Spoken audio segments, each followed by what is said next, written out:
Heavenly Father, here we are, Lord. We sought you, Lord. We seek your face, oh God. You are the reason we are here, Lord. We come to worship you, and we believe in your promise that whenever we come together in Jesus' name, you are in the midst of us. So that's why I want to honor you, I want to have fellowship with you, Lord God.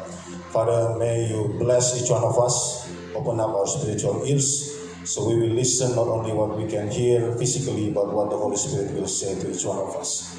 Thank you, Father, anoint every one of us. In the name of Jesus, we will receive your word. And everybody say, Amen. Amen. Hallelujah. It's good to see everybody after 3 Sundays. Wow. And I thank you for your video. You say, we miss you, Pastor Heskia. It gives me a new strength. You know, that day I was so tired. Because that's the last day after 19 days of mission trip. I left Manado on 24th of April and arrived in Singapore, and then after 2 days, early morning we flew to Medan and directly to Prapat. Have you heard about Prapat? That's my first time went to that place, but that's the area where Pastor Salmon and Pastor Friska came from, the North Sumatra. And I was so blessed. I saw Lake Toba for the first time. And what amazed me, in the midst of the largest lake in Indonesia, there's an island called Samosir Island. And that island almost as big as Singapore. Singapore Island. If you check Wikipedia, Samosir Island is 600 something kilometer per square, and Singapore just 700 something. So wow, we can make our own country actually in North Sumatra. Hallelujah. So it's amazing, and we serve Methodist school students for 5 days, 3 days retreat in Prapat, and also 2 days in Medan. We serve from elementary school until high school, and it's amazing how God. I mean, for me, it's a blessing because how God used me to see different people in different places. They still have the same faith in Christ. We even came from different denomination. The one who asked me to involve here in this ministry is an Anglican pastor, originally from England, right? Church of England. And we serve in Methodist church, and I'm charismatic, Pentecostal. So it's good to see the body of Christ working together. So my main task is interpreter, and there are 3 speakers, 1 woman and one pastor and 1 doctor. So they speak to the students. Of course, when the woman speak, I'm not changing my voice to woman voice. Right? It's hard.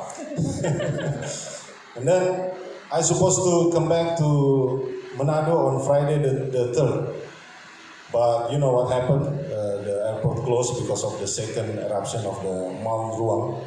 So they give 2 options. You wanna cancel or refund? I mean, refund or reschedule. All right. But at the time, there's no assurance when the airport will be open. And I thought about it, and someone invited me to Jakarta on the 6th of May. On Monday, there's a seminar called Church Management Workshop.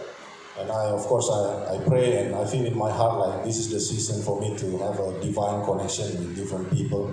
So I'm already in Singapore, by the way, right? It's not every day I go there. So after 8 years, I have my chance to. I'm not like Chaim, always go around the world, or Matt, or Paul, or Chapman, always go to America, like just go to the 45 market, Pasar 45, yeah. All right. So it's very rare for me to go out. So after 8 years, finally, so this is like God direct me. I went to Jakarta on the 6th and joined the seminar. I learned a lot about church management. It's like God put in my heart how to really serious about building local church. And because my denomination pastors in Jakarta, they heard that I came to Jakarta, so they invited me to join the retreat, the Ascension Day retreat. So I went to Bogor also and joined for 2 nights. And then on Sunday, they asked me to preach 3 times in 3 different churches. So it's a blessing for me. But I want to confess to you one secret. That Sunday, I never shower. You know? I never shower. I only showered the day before. No, I'm kidding. I shower early morning because we are still in Bogor. And then we leave Bogor around 6 or 7 a.m. So I shower at the time. I shower. But after that, I don't have a chance until I come back to Manado. Because after one service, I need to move to another service because it's far, right? And then the last service finished around 9. And they brought me for dinner. And we eat and talk until 11. And then the flight is 1:30. So just rush, go back to, thank God. So I really enjoy the shower in Manado. Hallelujah. Okay, so that's my testimony. All right?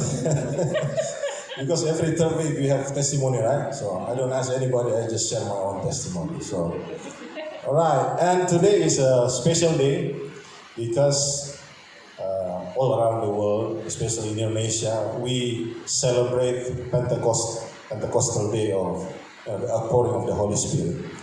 You know that? And what's amazing about Indonesia, actually, the Ascension Day, 10 days ago, not every country in the world have an Ascension Day as a holiday, national holiday, even America, right? So you see, it's amazing. That's why I really believe that this country will never become a Muslim country. Because start from the beginning, there are Christians who also belong to the founding fathers of this nation. The fact is, Ascension Day of Jesus Christ became a national holiday, right? And then do you know the good news is, before this year, every time they put on the calendar about Ascension Day of Jesus, they use the word Ascension Day of Isa Al-Masih. Just recently, just this year, our president make a, decision and put it in a formal letter that start from this year, we call it Ascension Day of Jesus Christ. Hallelujah. Do you think God is working in our government? Amen? I believe that. Because Isa Al-Masih is different, right? Isa Al-Masih, Arabic prophet. But Jesus Christ is our Lord. Amen? Jesus the Messiah. So, because this is the season for Pentecostal, so let's just read a little bit about this, and I will connect it with our theme, Grow in Christ. Alright, so we start our Bible reading from Acts chapter 2, verse 41 to 42. Acts chapter 2, verse 41 to 42. This is what happened in the day of Pentecost in Jerusalem 2,000 years ago. Acts chapter 2, verse 41 to 42. Yeah, it's on the screen. Let's read together. 3, 2, 1. Then they that gladly received his word were baptized, and the same day there were added unto them about 3,000 souls. And they continued steadfastly in the apostles' doctrine and fellowship, and in breaking of bread, and in prayers. Amen. So, before the Lord Jesus ascended to heaven, you know the story, he left an important message for his disciples, right? Just like 1 second before he left, he said like this in Acts chapter 1, verse 8, "But you will receive power when the Holy Spirit comes on you, and you will be my witnesses in Jerusalem and in all Judea and Samaria and to the ends of the earth." Verse 9, after he said this, he was taken up before their very eyes, and a cloud hid him from their sight. So Jesus promised them that they will receive power. Jesus asked them to wait in Jerusalem because they are going to receive power, which is the Holy Spirit. And it's true enough, 10 days later, right at the Pentecost festival in Jerusalem, Jesus' promise was fulfilled. You see, Jesus never say after 10 days. He just said, you will receive power. If you wait, you will receive power. Just wait in Jerusalem. And I believe those who are faithful enough to persevere, to wait upon the Lord, they will receive the promise of Jesus. Amen? Just like that. Many of us, we receive God's promise. Maybe we not receive yet. But make sure you still believe that He is going to fulfill His promise. He just needs to test us. Very easy for Jesus to give us the answer of His promise, the fulfillment of His promise. But it's not easy for us to wait upon the Lord, right? So my brothers and sisters, we know that Pentecost is not a new thing for the Jewish, right? Pentecost actually celebrate the 50th days after the Passover. Passover happened when the Israelite was released from the slavery on Egypt, and they came out and become a free nation. For what? To be a worshiper of the Lord. And 50 days later, it became a reality.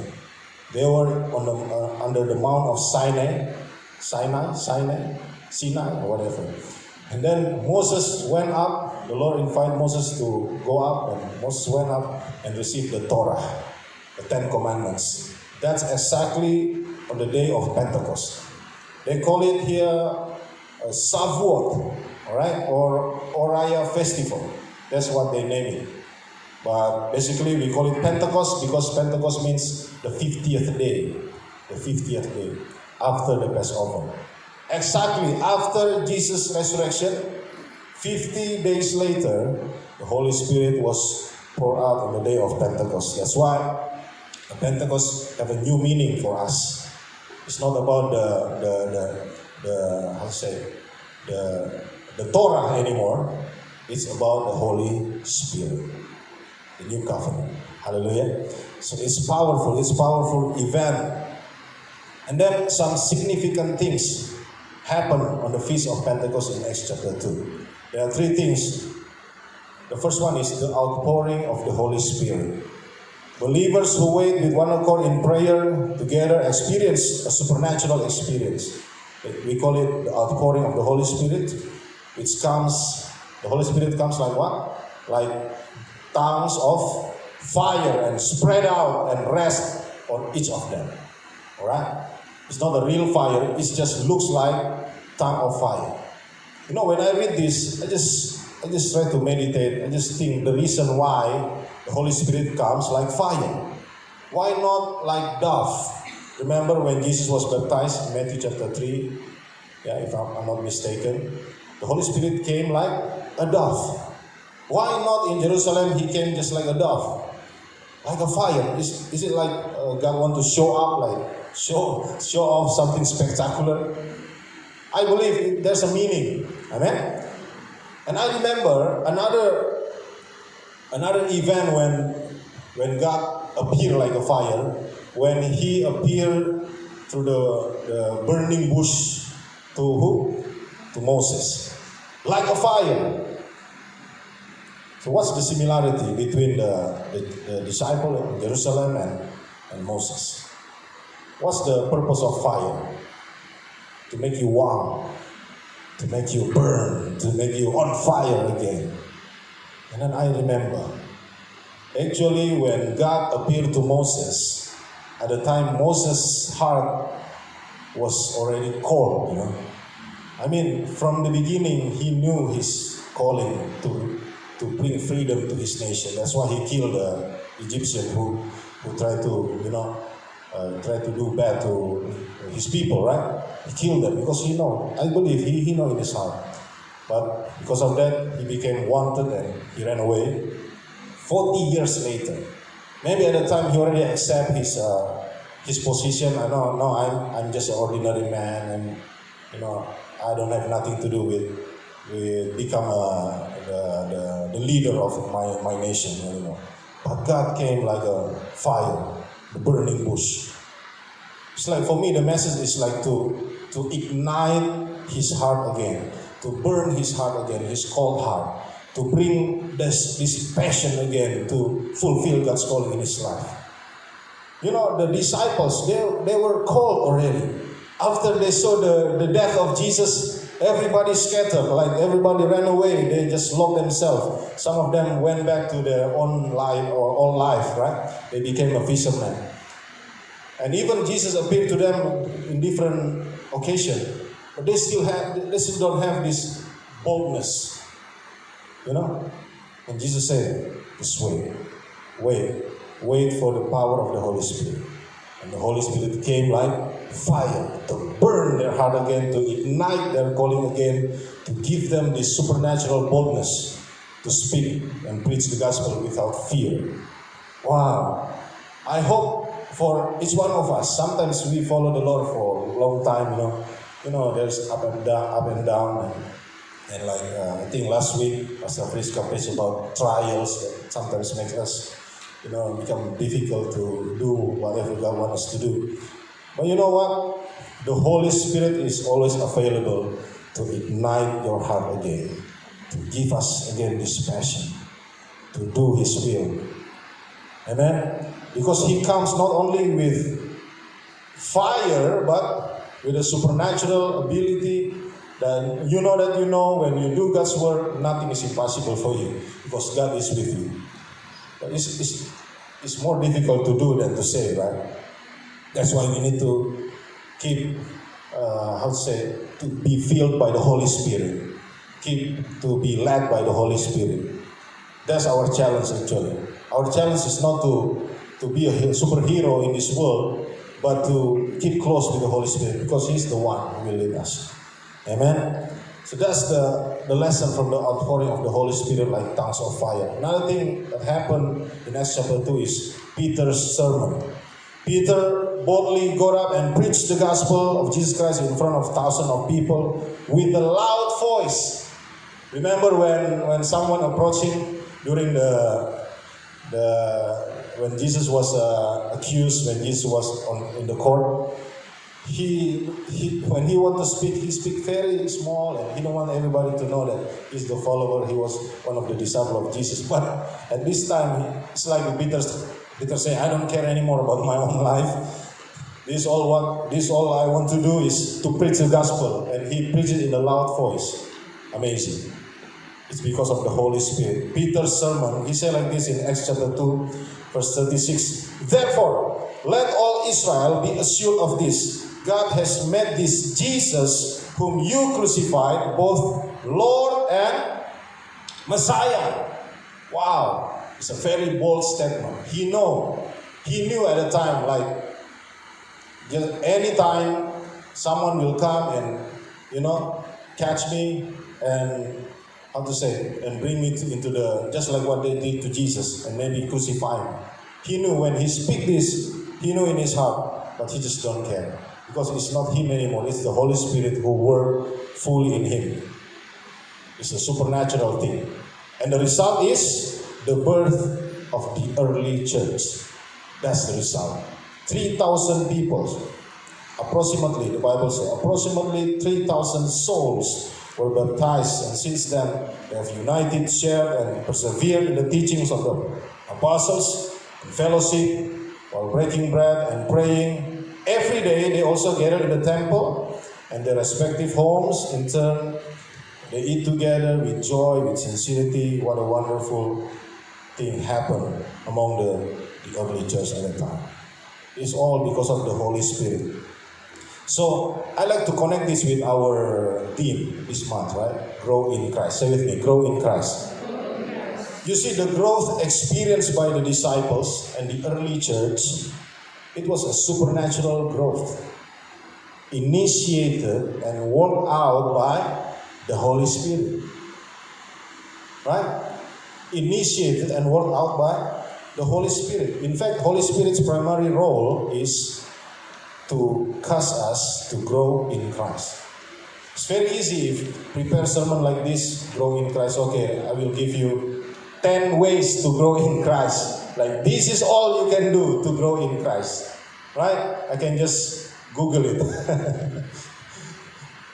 But do not fall into the trap that it's all about yourself. It's initiated and worked out by the Holy Spirit. It's His word. You just need to follow Him. Amen? Sometimes you feel it's very hard, reading the Bible every day, pray every day, quiet time, and all this spiritual discipline, right? But we need to understand the principle. So I'd like to share to you 5 principles about growing in Christ. And I like to borrow what Apostle Paul, the term that Apostle Paul used in 1 Corinthians chapter 3, verse 9. Let us read from verse 6.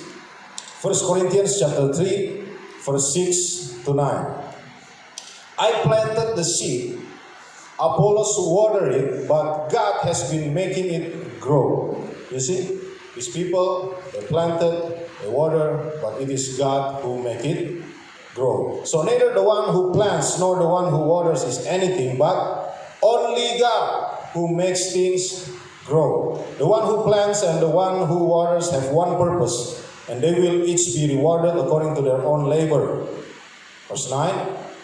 For we are co-workers in God's service. You are God's field, God's building. Say together, we are God's building. That's the title of our sermon today. We are God's building. Say together once again. We are God's building. Because our main verse actually Colossians chapter 2, right? Verse 6 to 7.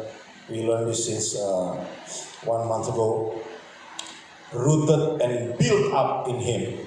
Built up. Rooted is an agricultural term. Built up is a more architectural term. It's about building a building, right? The term used to build a building. So, I want to share to you 5 principles of our true growth in Christ as God's building.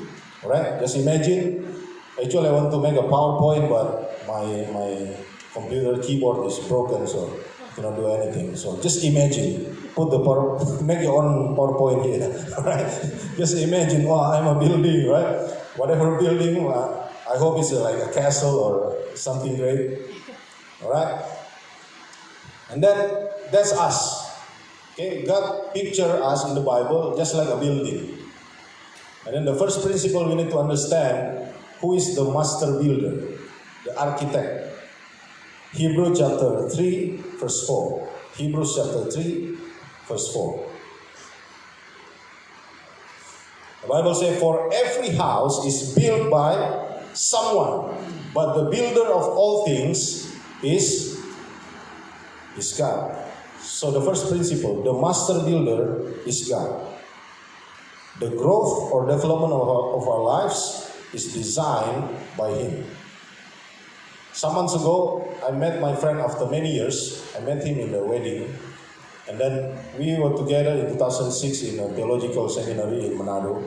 And after that, we almost never met. Then I met him again in the wedding this year. And then he already became a professional architect.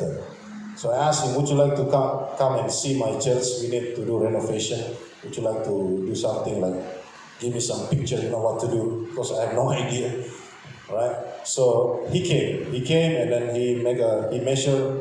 I was amazed because, I don't know anything about architecture. I was amazed because he don't use this, measure, a physical thing. He only use they use a laser now. I already know how far it is from here to there. And then after 1 week, he came out with an idea, like complete picture with 3D design and video, YouTube video, and all even the cost, the budget, all with the budget, 300 million something. So I see, wow, it's the architect work. It's very wonderful. So I believe each one of us, if we are God's building, God already have our design from the beginning to the end in His hand, right?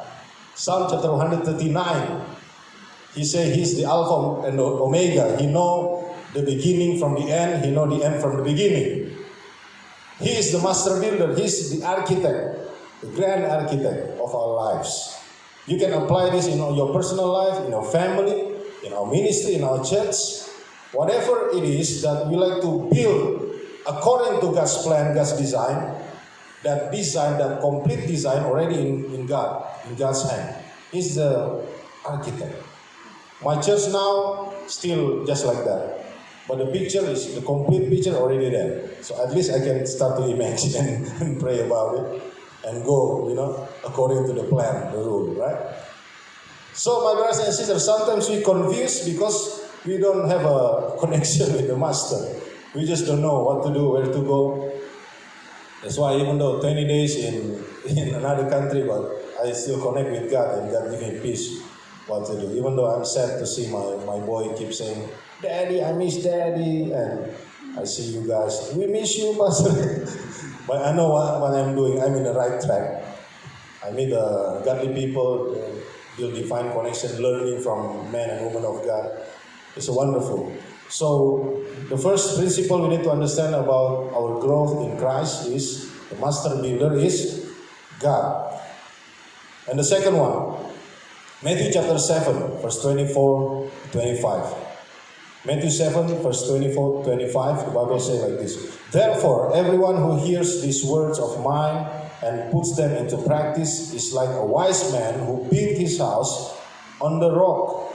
The rain came down, the streams rose, and the winds blew and beat against that house. Yet it did not fall because it had its foundation on the rock. The second principle is the foundation is the revelation of God's Word. That's the foundation of our life. That's supposed to be the foundation of our family and our ministry. Whatever we try to build in Christ, this should be the foundation. Matthew chapter 16, there's an example when Peter asked by the Lord, Peter and all the disciples was asked by the Lord asked like this, but what about you? Matthew 16 verse 15. He asked, who do you say I am? Simon Peter answered, you are the Messiah, the Son of the living God. Jesus replied, blessed are you, Simon, son of Jonah, for this was not revealed to you by flesh and blood, but by my Father in heaven. Verse 18. And I tell you that you are Peter, and on this rock I will build my church, and the gates of Hades will not overcome. Many people just interpret right away like, so Jesus is the Pope. Jesus is the man, the leader of the apostle. He's the guy we need to accountable to in the early church, right? But actually, the revelation is there. It's similar like what Jesus taught in Matthew chapter 7. It's about the revelation of God's Word that makes our life can stand firm. Right? The foundation is not on Peter as a man, but on the revelation that he received from the Father about who Jesus is. And on this revelation, Jesus will build his church. The rock is not Peter, even though Peter means rock. His name before was Simon, right? And changed to Peter. Peter means rock, right? And Jesus said, on this rock I will build my church. But there's a reason why Jesus said that. Because of the revelation that he received from the Father. The revelation of God's Word that came into his life. And Jesus said, on this rock I will build my church. So the first principle we learn, the master builder is God. The second one, the foundation should be the Word of God. The revelation, the Rhema word. It's not the Logos. Logos everybody know. But if you only have the Logos without the Rhema, then the Bible is just like a newspaper to you. The Rhema is what God is saying to you right now. That will be the foundation for you.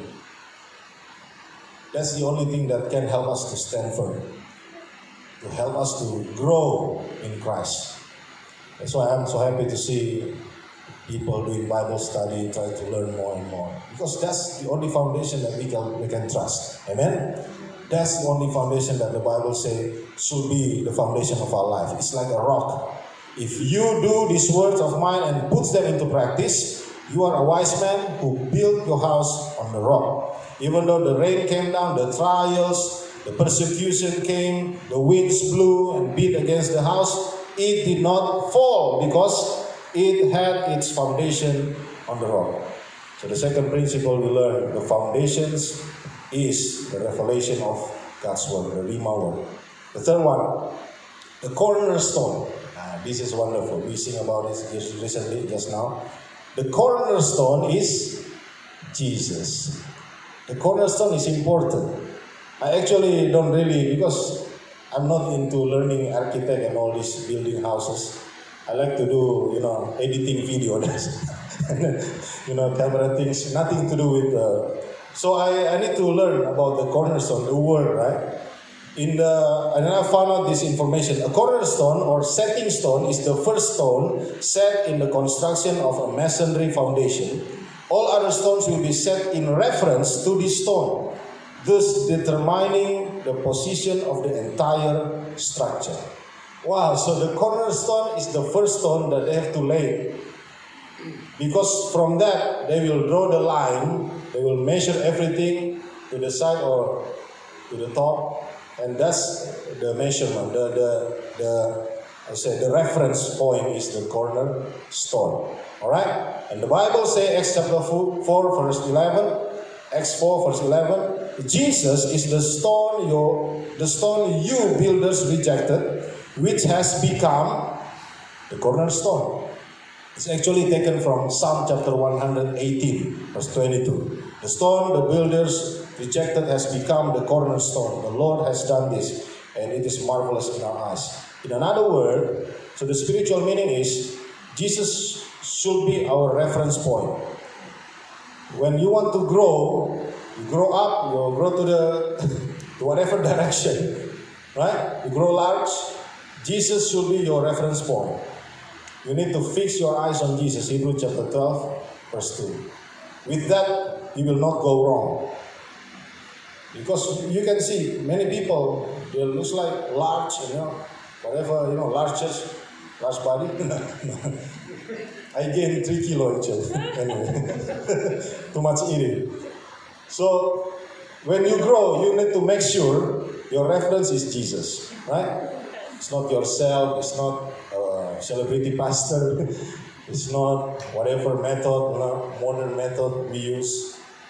Because some people say in Manado, if you like to start a church, just buy a sound system. That's the first thing you need to have. Then you can start a church. Not the people, the sound system. Wow, it's interesting, right? So now we learn, if you like to grow, our reference point is Jesus Christ. If you left Jesus behind, you will go wrong. Try to grow without, honoring Jesus. Start to say something like, Jesus is not the only way to heaven. Even though they call you pastor, I don't believe you. Right? You understand what I mean? So Jesus should be our cornerstone. That's the third principle. The fourth one, the workers, the co-workers. God is the master builder, and the workers, who are the workers? Ephesians chapter 4, verse 11 to 13. Ephesians chapter 4, verse 11 to 13. So Christ himself gave the apostles, the prophets, the evangelists, the pastors, and teachers to equip his people for works of service, so that the body of Christ may be built up until we all reach unity in the faith and in the knowledge of the Son of God and become mature, attaining to the whole measure of the fullness of Christ.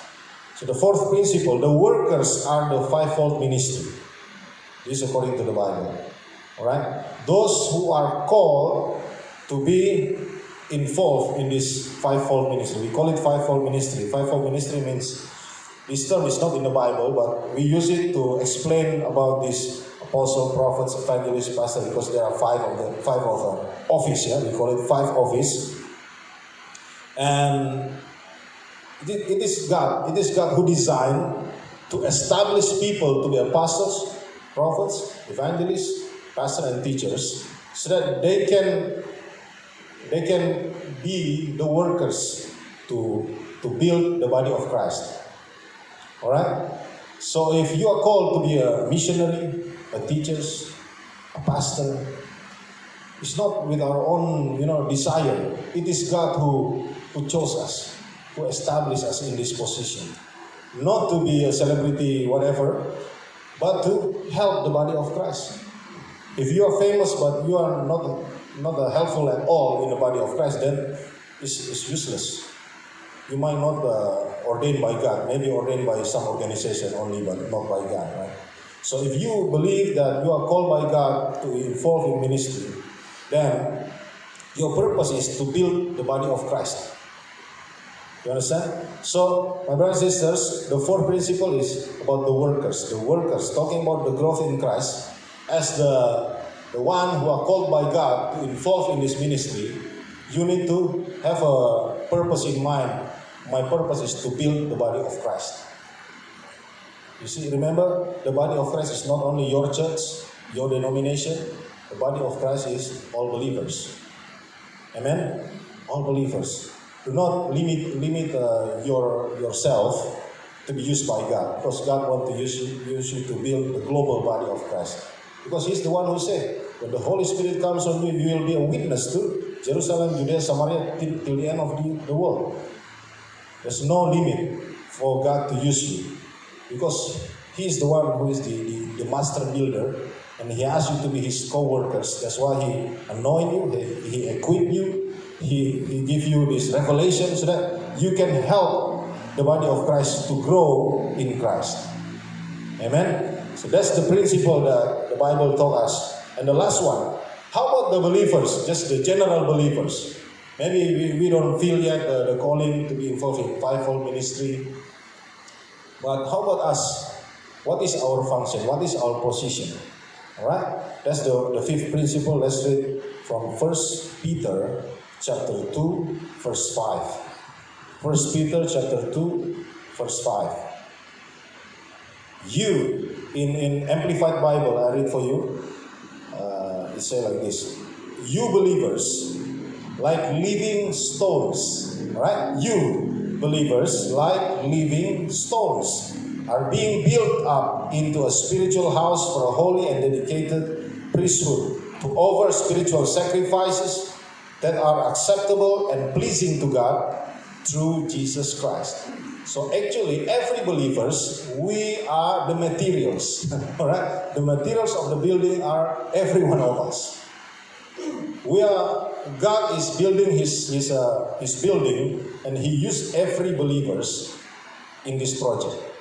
So no one, let's say, everyone have a function in the body of Christ to build up this God's building. You understand this? Ephesians chapter 4 verse 16 put it like this. Apostle Paul put it like this in Ephesians chapter 4 verse 16. From Him, the whole body, joined and held together by every supporting ligament, grows and builds itself up in love as each part does its work. So every supporting ligaments. So every one of us, we are one body. Everyone has a part to play in the process of building, God's building our life. Every one of us, building our family, building our church, building our community, and building God's kingdom in this world. So we just need to find out what is my function, my position. Amen. If you don't know yet, just pray and discuss. All right. Nowadays, if you attend this seminar, they give you a paper and you can fill out the form. Like there's a questionnaire, and you will find out your purpose and your place in ministry and all this. So many tools to have. But the truth is, everyone have to be functioning in order to build up, God's building in this world. Whether personal life or family, we need each other. That's the point. Amen. So, my brothers and sisters, in our growth process in Christ, we need to pay attention to these 5 principles so that we can grow well and correctly. All right. If we put this into practice, we will grow well and we will grow correctly according to God's design. We don't just go wild doing things ourselves. We need to really, pay attention to these principles. The first one, God is the master builder. So we need to always understand the sovereignty of God. Not try to push your own agenda. Because if you like to live according to His purpose, His design, we need to recognize Him, our God, our King, our Lord. He's the one who have our life. He is the one who designed our life from the beginning to the end. And then when we are in this journey, we need to always have the right foundation, which is God's word, right? Revelation, word of God. And then the third one, we need our reference point will always be Jesus Christ, nothing else. Jesus Christ. Jesus Christ. It's good to how to say, to learn from other believers or other people, but you need to have a discerning spirit, right? If it's not according to Jesus' will, don't follow too much. Just if it's according to God's will, if it's the Lord who leads you to be connected with somebody and to learn from Him, it's good. As long as it's according to what Jesus wants. So Jesus Christ have to be our cornerstone, our reference point. And then we need to admire, we need to also listen to the people who are ordained by God to involve in fivefold ministry. I'm not talking about organization who ordain pastors.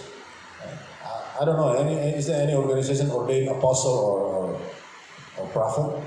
Yeah, I know some. Yeah. I interpret for them, some of them. And sometimes some people, they are self-proclaimed, right? Yeah. I know someone here in Manado. If you read his flyer, it's like a prophet somebody, prophet this. And then he talked to me. We have dinner together, and he said, I call myself prophet, but I don't prophesy often. So what happened was, some churches invite him, and sometimes many times he didn't prophesy at all. So they feel cheated, They feel, hey, how come you are a prophet, but you never prophesy? We need a prophetic word from the Lord. All right. For me, I believe there's a prophet still. There's a people that have a God call to be in the office of prophet until today. I believe that because in the book of Acts, right, there is people who are called to be a prophet, like Agabus, Prophet Agabus, right? He's not Old Testament prophet, he's a New Testament prophet. I believe there are people who are called by God to move strongly in the prophetic, and they have this prophet office. But do not self-proclaim, right? Do not just guessing, something like, and you preach on the television and say, I see somebody, he has a problem in his eyes. Of course, you talk in the television, right? There must be somebody to have a problem in their eyes, right? So do not become I become a pessimist. Like I don't believe anyone who call themselves prophet. No, I'm not suggest this thing, right? But just believe someone, the Lord still working in the office of prophet in some people, even in the 21st century. They don't need to introduce themselves as a prophet. You can just see it. If you have a spiritual discern, like this guy is really prophetic. They don't need to advertise themselves. You can just see like, wow, he really have a calling as a prophet.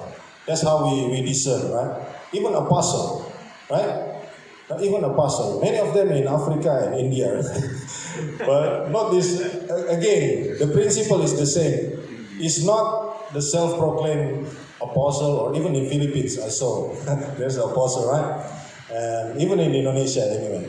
So it's not about that, but you need to agree with the word of God. Okay, there are apostles still, even today. There are people who are called in the office of apostle. Maybe that's another day we can discuss about it.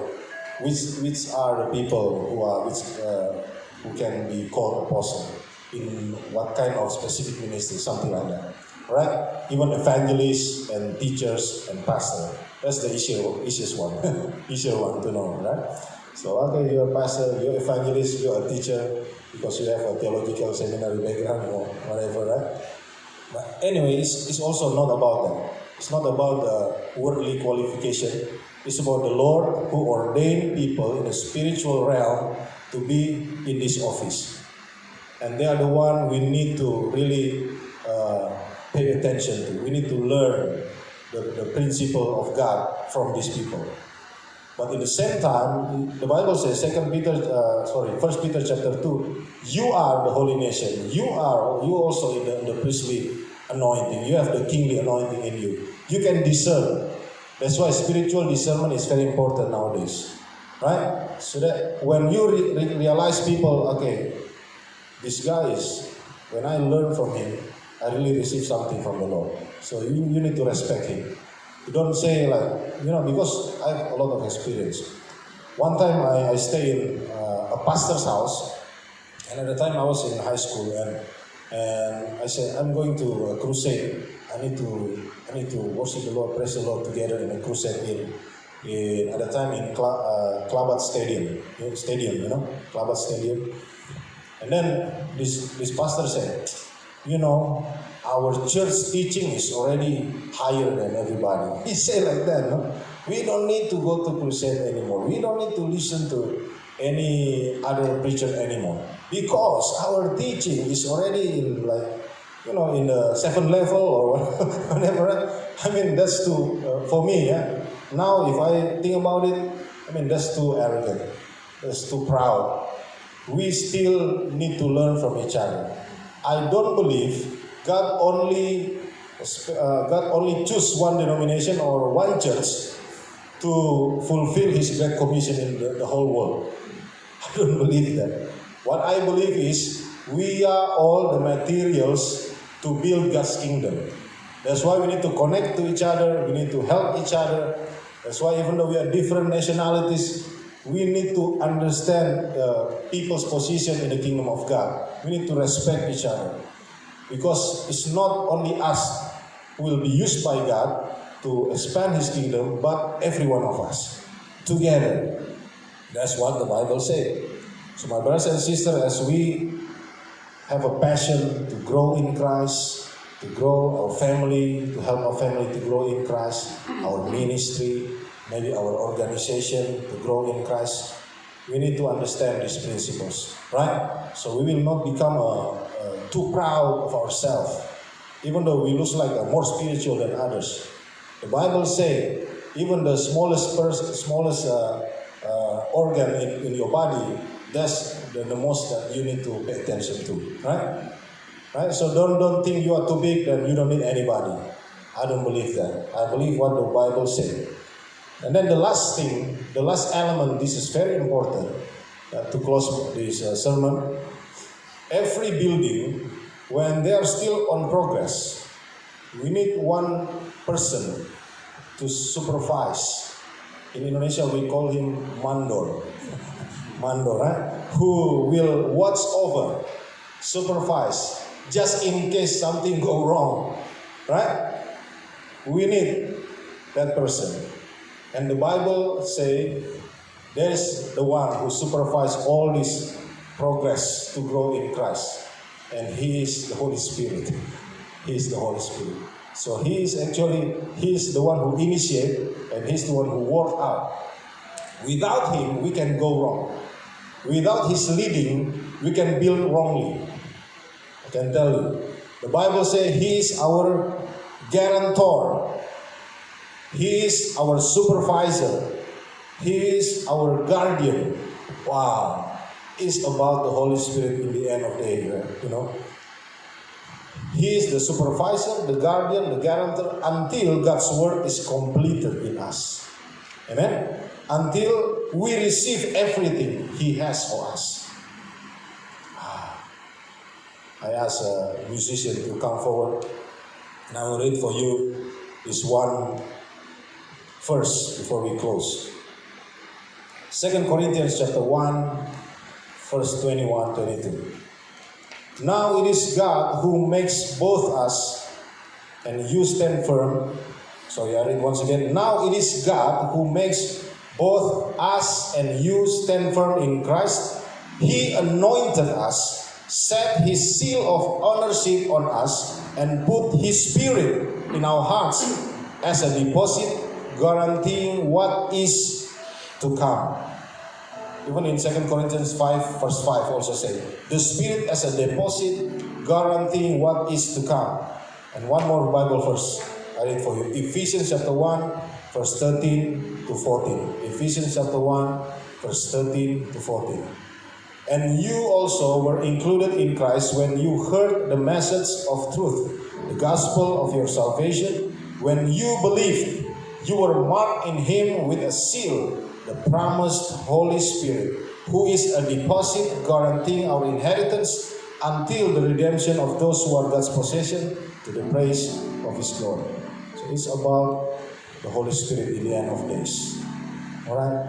So let us sing this song. I'd like to meditate upon His word that we already heard today. Let's have a fellowship with the Holy Spirit right now. Let's spend our time. As we sing this, let this be our prayer. Let my heart be the temple of your Spirit.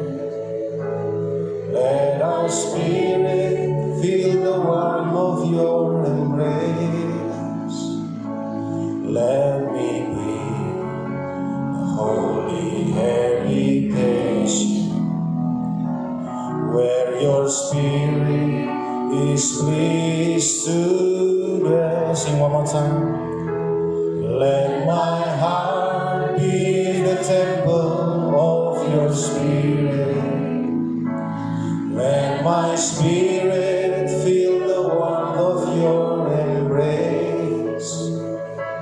Let me be the holy habitation where my spirit is pleased to dwell. Oh Lord, I long to know your glory. I want to offer the sacrifice of praise. Fill this temple, Lord, with your Spirit once again. One more time. Let's sing this song with all of our heart. Let my heart be the temple of your Spirit. Let my spirit feel the warmth of your embrace. Let me be the holy habitation where your Spirit is pleased to dwell. Let my heart be the temple of your Spirit. Let your spirit feel the warmth of your embrace, and let me be a holy habitation where your spirit is pleased to dwell. Oh Lord, I long, oh Lord, I long to know your glory. I want to offer the sacrifice of praise. Fill this temple, Lord, with your Spirit once again. Oh Lord, I long, oh Lord, I long to know. Yes, Lord, this is our prayer, Lord. Let our heart feel the warmth of your embrace. Let us experience what the disciple experienced, Lord. Let us be ignited once again. Let us have a passion once again to serve you, Lord God, to follow you, to grow in you, Lord. Hallelujah. One more time. Oh Lord, I long to know. Help us to know you more. Help us to be led daily by you, Lord God. Help us to never forget that it's not by might, it's not by our power, but it's only by the Spirit that we can grow in you. We can grow according to your design, Lord God. Hallelujah. Fill this temple, Lord, with your Spirit once again. Let's give him the glory. We thank you, Lord. We give you all the glory. Thank you for your word. I stop speaking, but I believe the Holy Spirit will continue your work in our life because we really depend on you, Lord God. It's not about us, it's all about your plan. Our plan and your plan is too different. It's as high as the heaven and earth. So we just want to dedicate our life, Lord, our mind, our plans into your hands, Lord God. Let your plan be done. Let your will be done in our life. We love to grow in you according to your will, according to your word. We like to connect with your Holy Spirit as the supervisor, the guarantor, the one who will make sure that we will arrive in the finish line. You are the one who initiate and you are the one who work out your will in our life.